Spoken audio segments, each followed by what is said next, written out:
Hey everyone, and welcome back to Story Orbit N, the podcast where we mix English learning with stories, culture, and a lot of fun. I'm Jessica. And I'm Tom. And today's episode is going to be creepy. Like seriously creepy. Creepy? Oh no, I'm already scared. What are we talking about today? We're diving into the creepiest English stories and urban legends ever told. You know, the kind of stories people tell around a campfire just to make everyone afraid to go to the bathroom alone. Ugh, don't even say that. I'm already imagining dark forests, fog, and weird noises outside my window. But okay, I'm in. So, listeners, if you love stories that make your heart race while learning some new English, this one's for you. That's right. We'll share a few classic urban legends from English-speaking cultures, explain some useful vocabulary as we go, and maybe, just maybe, find out if Jessica believes in ghosts. Wait, why me? You too. Fine, we'll both confess. But first, let's set the mood. Imagine it's midnight. The wind is howling. You hear a whisper from the mirror. Okay, stop. I'm officially creeped out already. So, what's our first story? Let's start with a classic, Bloody Mary. Oh no, the mirror one. Yep. Listeners, have you ever heard of this one? The legend says that if you stand in front of a mirror in a dark room and say, Bloody Mary, 3 times, her ghost appears behind you. I hate that story. I remember when I was a kid, we used to dare each other to do it, and I never did, not even once. Wait, you never tried it? Not even just for fun? No way. I'm not calling some mirror ghost just for fun, would you? Maybe I did. Once, when I was like 10. Nothing happened, obviously. But I pretended to scream just to freak out my friends. Classic Tom. You love to scare people. It's a hobby. But you know what's interesting? The phrase Bloody Mary has nothing to do with the drink people order in bars. That drink is made with tomato juice and vodka. But in this legend, it's a ghost. Supposedly, a woman who died tragically and appears when summoned. Yeah, and I think that's where the phrase to summon comes in. That means to call forth, especially something supernatural. So if you summon a ghost, you're calling a ghost to appear, like magic. Exactly. Or if you summon courage, it means you find bravery inside you. Nice example. Okay, but seriously, why do people invent stories like this? I think it's because humans love to be scared. Fear is exciting. It makes your body react. Like your heart beats faster, you breathe differently. It's like a safe version of danger. That's true. And in English, when you say something gave me chills, it means it made you feel that mix of fear and excitement. So listeners, if you ever feel that goosebump moment, you can say, that story gave me chills. Good one. Okay, story number 2, The Headless Horseman. Oh, that's a good one. I love that story. It's originally from The Legend of Sleepy Hollow, right? Exactly. Written by Washington Irving in 1820.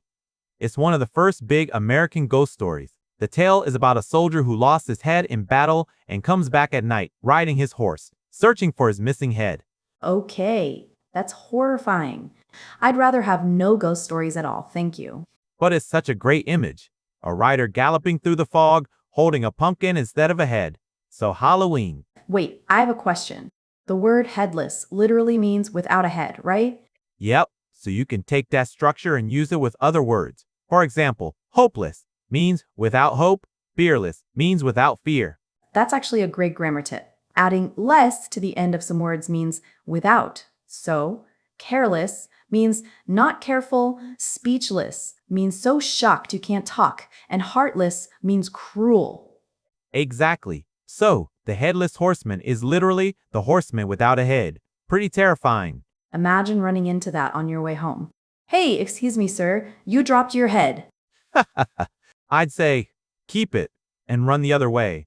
You know what's interesting about these stories? They always have some kind of lesson behind the fear. Like Bloody Mary might be about vanity because you call her in a mirror. The Headless Horseman could be about guilt or revenge. True. Many old ghost stories have morals, like don't be greedy, don't lie, or don't disrespect the dead. Speaking of which, have you ever heard of La Llorona? Oh yeah, the weeping woman. That one's from Latin America, but it's also told in the US now. Exactly. For our listeners who don't know, La Llorona means the crying woman in Spanish. The legend says she drowned her children and now wanders near rivers crying, I me's he-hos, which means, oh, my children. She said to take away children who are alone at night. That's terrifying. So basically, parents use that story to scare kids into behaving. Yep, if you didn't come home before dark, La Llorona might get you. I can totally see little Jessica running home fast like, nope, not today. 100%. But what I like about that story is how it mixes cultures. It's a legend that has Spanish roots but also became popular in English-speaking countries, especially in the southwest of the US. Right? And that's a great way to learn bilingual vocabulary.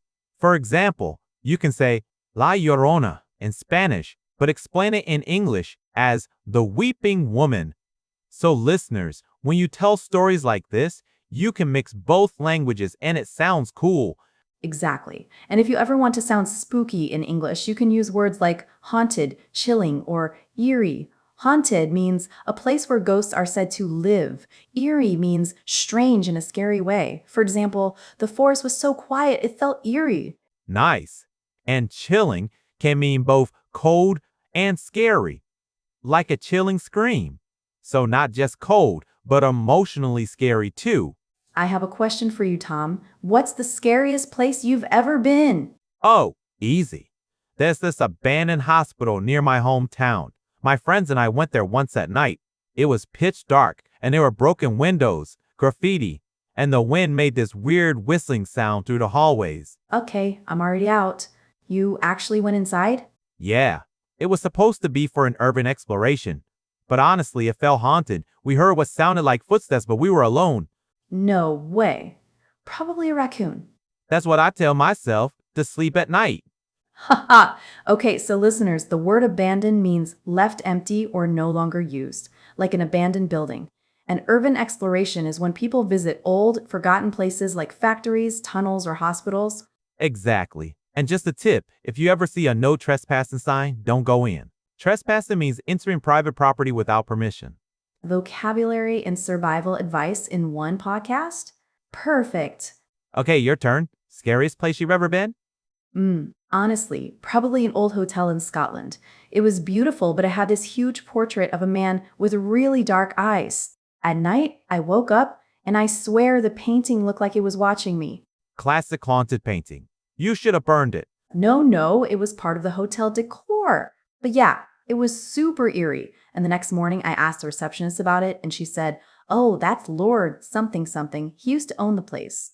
Creepy coincidence. Maybe he still does. Stop it. Don't start that again. You know, I think what makes stories scary isn't always the ghost. It's the unknown. The feeling that something could happen, but you don't know what. True. And in English, there's this expression, the calm before the storm. It means that quiet, uneasy moment before something big or bad happens. Perfect for ghost stories.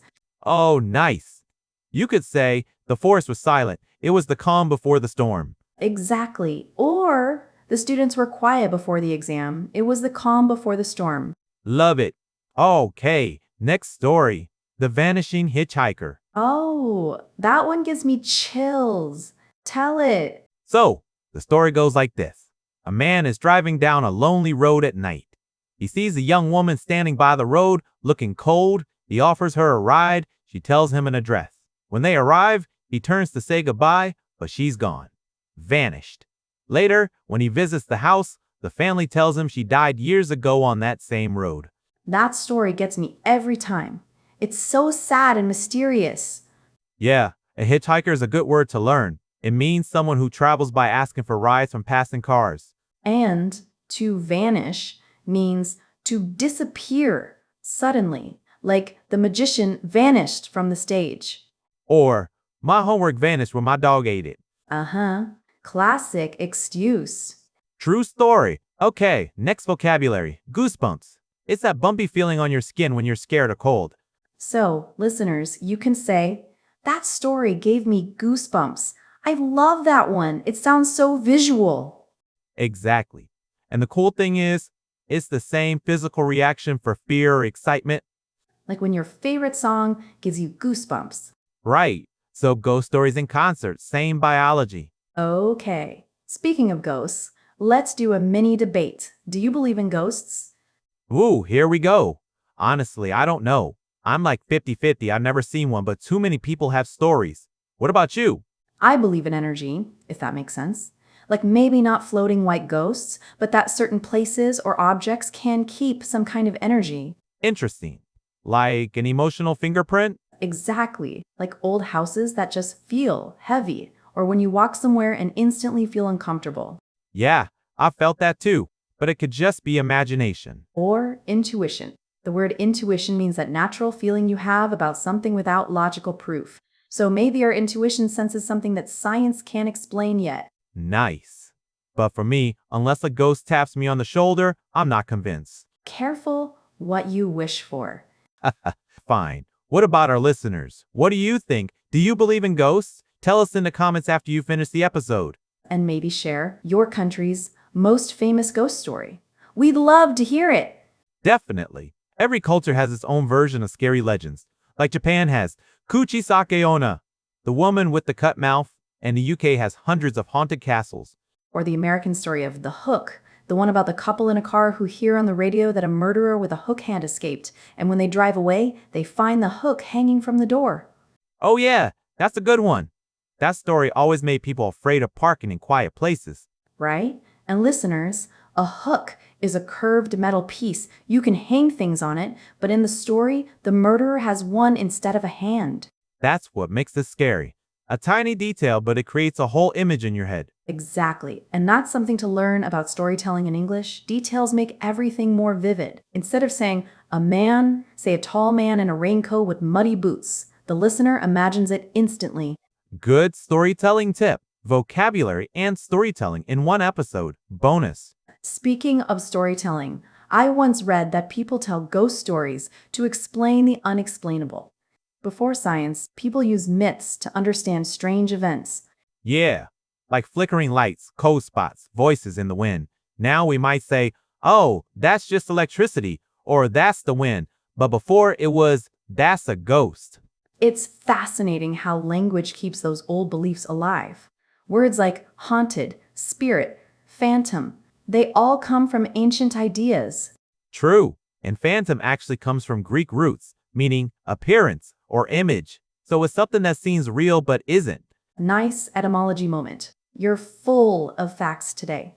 I prepared. Didn't want the ghost to correct my grammar? Okay, so before we wrap up, let's summarize some of today's vocabulary for our listeners. Great idea. So we had to summon, which means to call something or someone to appear. Headless, meaning without a head, and the suffix less means without, like hopeless or fearless. Haunted, meaning a place with ghosts. Eerie, meaning strangely scary. Chilling, meaning frightening or giving you cold fear. Abandoned, meaning empty or unused. Trespassing, entering private property without permission. Hitchhiker, someone who asks for rides from drivers. To vanish, to disappear suddenly. Goosebumps, that skin reaction when you're scared or excited. Intuition, that feeling you get about something without logic. And the calm before the storm, a phrase meaning the quiet before something big happens. Perfect. And of course, we learned about classic ghost stories like Bloody Mary, the Headless Horseman, La Llorona, and the Vanishing Hitchhiker. So, listeners, now it's your turn. Do you believe in ghosts? Have you ever experienced something you can't explain? Tell us in the comments below. And while you're there, write a sentence using one of today's new words. For example, the abandoned house at the end of my street looks haunted. Easy and fun practice. Exactly, and remember, even scary stories can be a great way to learn English. They help you remember words through emotions. Yeah, fear improves memory. So technically, we just made everyone learn faster. You're welcome, listeners. Ha ha ha! So, before we go, final question, Jessica. Would you try saying Bloody Mary tonight? Nope, never. Not even for $1 million. What if I said it with you? Then I'd push you in front of the mirror and run away. Fair enough. All right, everyone. Thank you for joining us today on Story Orbit N. We hope you had fun, learning new words, and maybe got a few chills. And remember, don't look in the mirror in the dark tonight. Jessica. Just kidding, maybe? See you next time, everyone. Sleep well, if you can. Bye, guys.